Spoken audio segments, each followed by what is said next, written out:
Hello everyone, welcome back to another video. Today we're at Chilton. We're doing a circular walk and we have entered Mill Wood. Today I'm joined by my daughter Mia. Mia, how old are you? I'm 5. She's 5-year-old. Now I've just brought Mia along to say that young'uns can do this walk. It's not too far. I'm going to set me watch. I think when I did this a few months back, I think it was about between 2 and 3 miles. But we'll find out at the end when my watch calibrates with my phone. Alright? Let's get going. As you can see, super boggy. I didn't expect it to be this bad, but it'll be alright. We've come prepared. On a normal day, if it wasn't so muddy, this would probably take me around about an hour on a steady pace.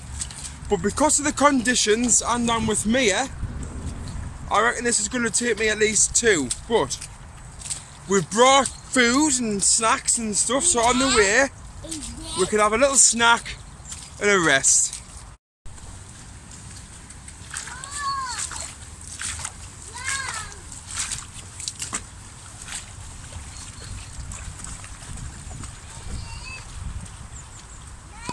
Okay, right, so there's the entrance.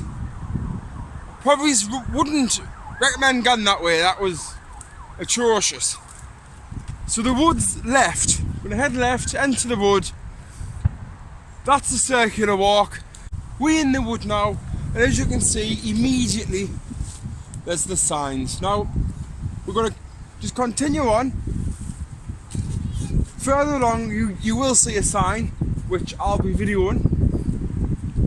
We're going to go right at the top of the old line, walk along the line, then we're going to head back down. Very simple walk, fairly far. I would say quite difficult as well because you've got different kinds of terrain. You'll have mud. Further up there, you've got tree branches everywhere that you've got to try and walk over. That could be quite difficult. You've got little things like this to manoeuvre over, but I'm pretty sure me will be alright, won't you?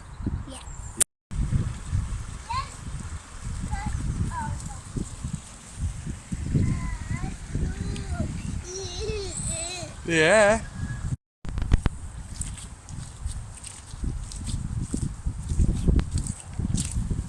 We're just following the track. The river's on the left of us, we're following that upstream. This is going to bend to the left so far, then it'll turn right eventually. At one of the first bends we're going to continue on round to the left, but as you can see they put a new sign here. Now the path used to go, there obviously must have been a bridge here, because as you can see over there's a public sign saying right, so it's a shame.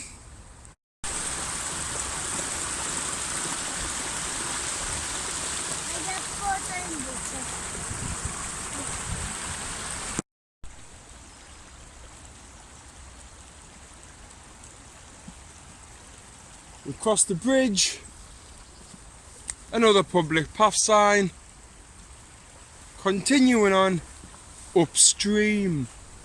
There's lots of noises. You can hear the trees rubbing together, making a squeaky noise. You've got the water going, flowing. You can hear little animals running around the leaves.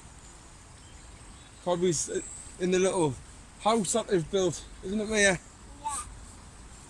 Lovely sounds. There's something about the sound of nature which just helps you relax and just be positive. It helps you overcome day-to-day tasks that may be strenuous and stressful. Get yourself out, listen to the sounds, relax. We're walking round to the right now. As you can see, this is private property. They've made it very clear that you can't be in there.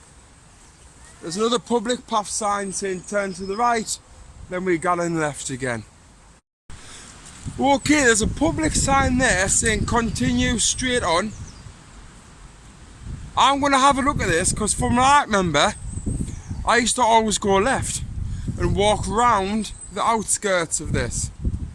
So we'll go up there and we'll see what it's like.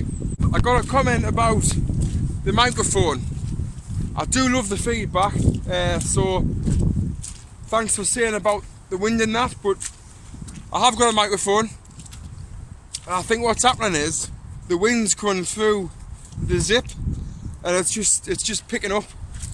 So I've put the microphone underneath all my layers, so hopefully the wind can't get to it.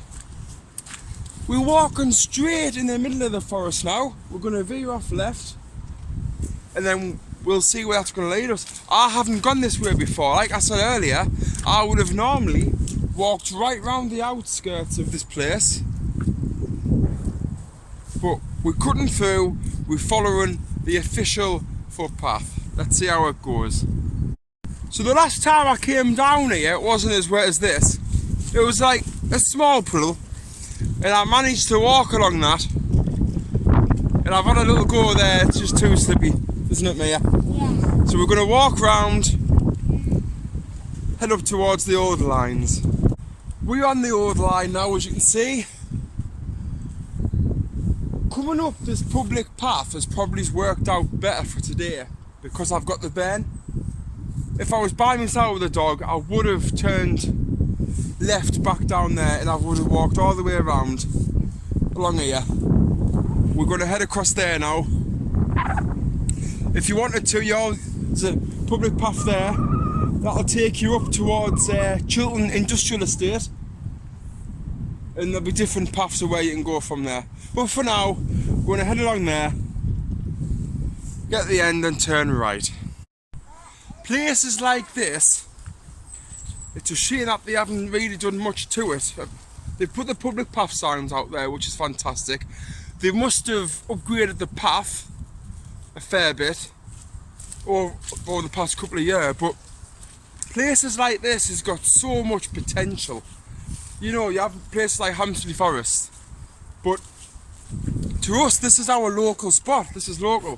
What if people don't drive? It's a shame they can't do nothing to this. You know, they could make little parks for the kids and that. Get some picnic tables out. Get a car park. Make a car park somewhere where it's safe. Upgrade it to make it family friendly and get people outdoors. On the history side of things, on the old line, from what I've read online, there was a mine shaft or a colliery, you know, east that way, heading towards like Camden way, heading that way. There was one in the industrial estate and there was one in the heart of Chilton. So like I said on the other video, if anyone who knows any history behind this, comment, have a say. It's nice to get people's feedback on what they know of the local area. People have lived here all their lives. They'll know quite a lot of stuff. I've lived in Ferryhill all my life and I didn't even know about this wood until last April. Drove past it a million times, but I never knew you could walk around in it. It's these little places while I'm making these videos, you know, these little secret spots where people might not know about and they turn out to be absolutely fantastic. Mia, are you enjoying the walk so far? Yes. What do you like about this place?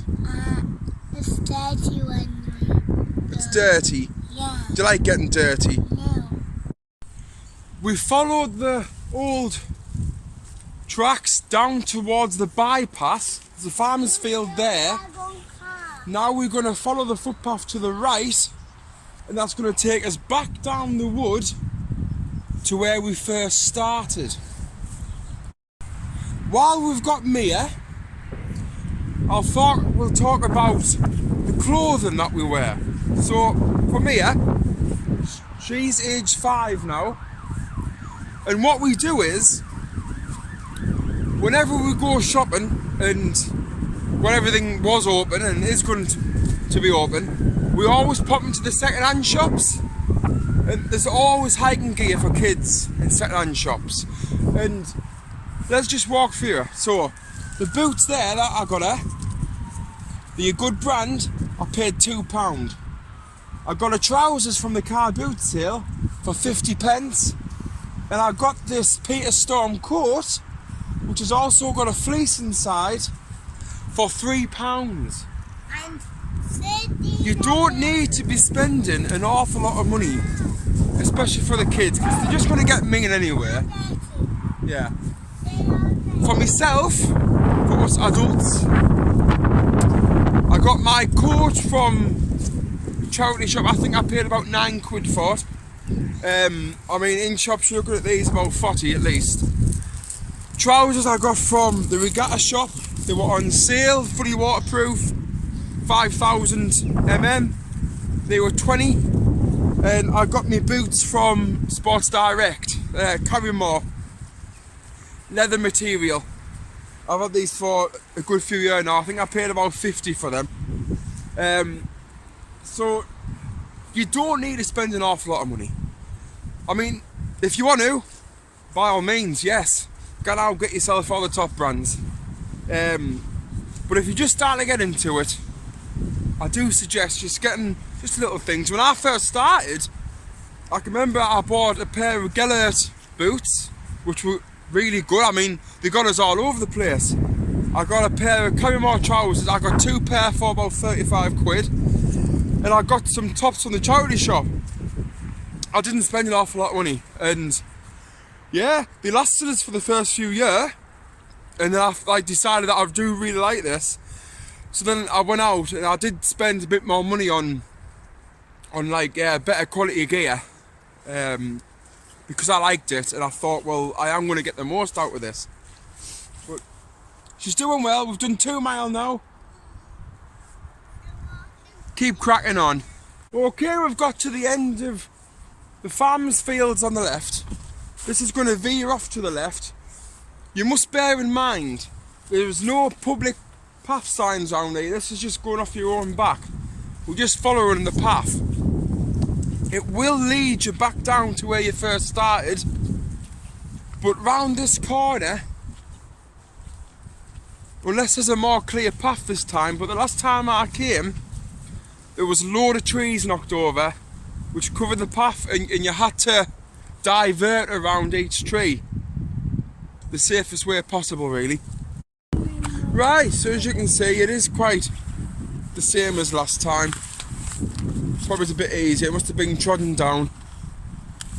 But for the young'uns, it can be a bit of a challenge. Mia's very independent, so she likes to do stuff by herself. She's got to be patient, let them take the time.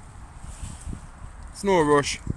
We're almost at where we started now, but we've just followed, basically, if you keep next to the farmer's field on the tree line, you'll see a path. It's quite faint in a minute. Not many people must have walked this way for a while, but that's going to take you back down to the public path where we first started. Mia's done really well. She's had a few falls, but she's tough. She's done really well. Been quite a nice day, a little bit windy, but we've enjoyed it. Right, we've done the walk now. We head back at the Rushy Ford roundabout. There's a few different ways you can enter the wood. One of them is further up there where I showed you. You could cut through to the bypass. You could park in Chilton, I suppose, and walk over. Just be careful though, that road is really busy. It's up to yourself where to park on this one. I can't really say where to park. We've parked over the over the left hand side of the Rushy Ford roundabout. But hope you've enjoyed this walk. If you've liked it, subscribe and watch some more. Yeah, we'll see you later. See you later. Bye.